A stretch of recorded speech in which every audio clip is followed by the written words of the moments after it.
Hey Bill Potts, it's your daily positivity outbreak by space-time telegraph from the giant spaceship next to the really very attractive black hole. Oh, it's a lovely black hole. We're very lucky, really.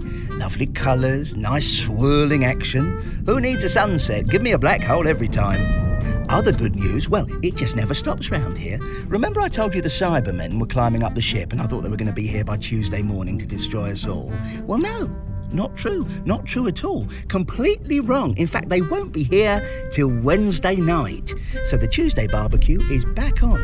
And if that isn't good news, I don't know what is. I can't wait to tell the kids.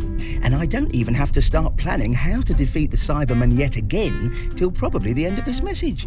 It's like getting a day off.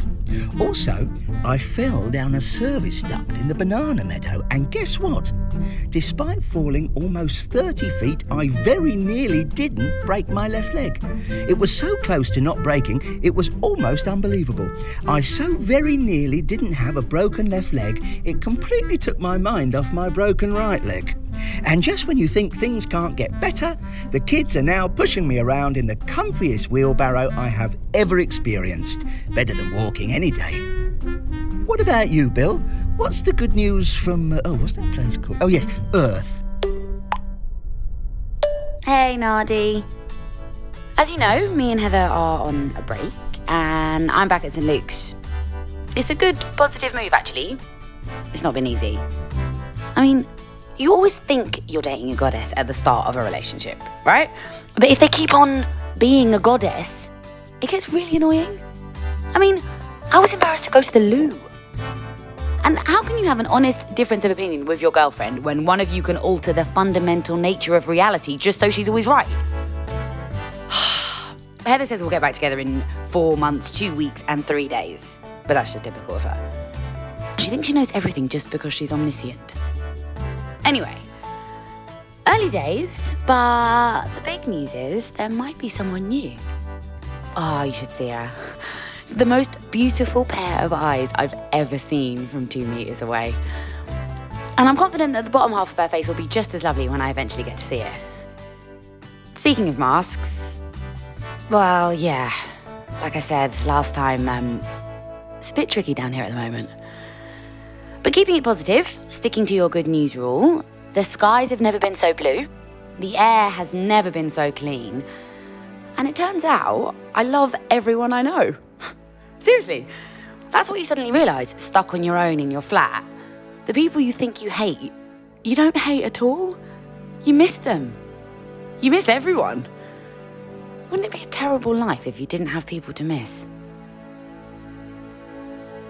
Actually, I was out today and I saw more people than I have in weeks. It wasn't just a day out, though. It was more sort of it was a march. I wasn't going to tell you about it because we're sticking to the good news, keeping it positive, and, well, the reason we were marching isn't good news at all. Turns out not all Cybermen have got handles on their heads, let's put it that way. And if I'm trying to look on the bright side and cheer you up, stuck up there on your old spaceship, I'll say this.